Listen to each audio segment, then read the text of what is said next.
Today we're going to cite a website, and it's really easy using the MLA8 template. And so I found this article, and let's just start with number one. We need the name of the author.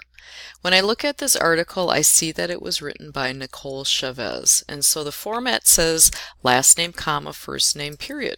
And so let's type in Chavez, comma, Nicole, period. Number two is asking for the title of our source. The title of our article is Truck Driver Plows into Peru's 2,000-Year-Old Archaeological Enigma. Now notice that not all the words are capitalized in this title. We need to follow proper grammar rules. Okay, and so because this is a digital news article on a digital news site, it's part of a whole. And so that reminds me that I need to use quotations. So truck driver plows into Peru's 2,000 year old archaeological enigma. Period, quotation mark. Okay, so follow proper grammar rules. That's the name of our article. Number three is asking the title of our container. All that means is, where did we find this article? We found it on the CNN website. And so we type in, and it has to be italicized, CNN, comma. Other contributors. Other contributors would be editors or anybody else that helped with this article. But I would usually see that information here, or sometimes if you scroll to the end of the article, sometimes you see it there. But we don't have any other contributors that we can find, and so we just skip it. So let's move on to number five. Versions. So that's asking like editions or different versions.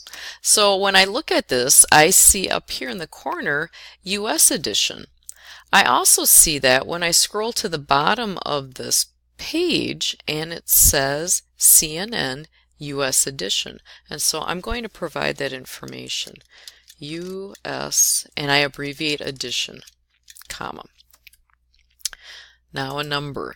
Numbers talk about volume numbers or journal numbers or anything issue numbers. We don't have that information. If we did, I would have found it probably at the top here near the author's name.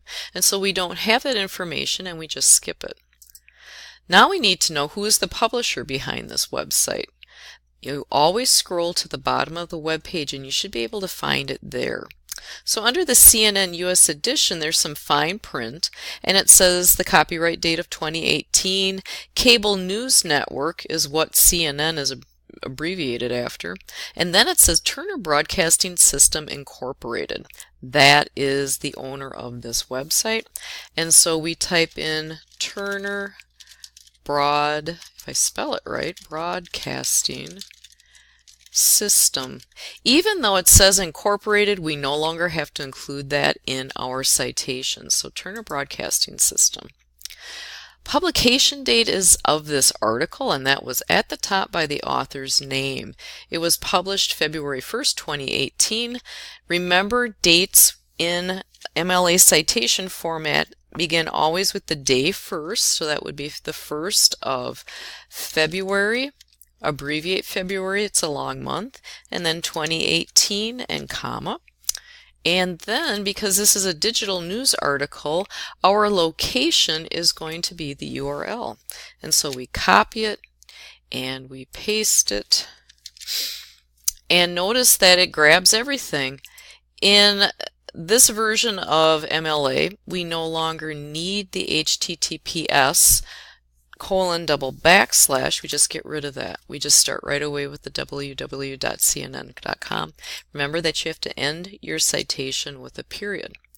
So we've got all the information that we need here to cite this source, and so when we go to our Works Cited page, remember that our citations have to be double spaced, and anything after the first line of our citation has to be indented, and that's called a hanging indent.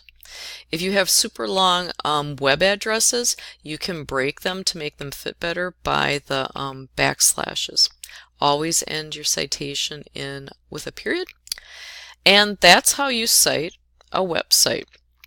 So if you have any questions, feel free to email me. I'll be more than happy to help you. Thanks.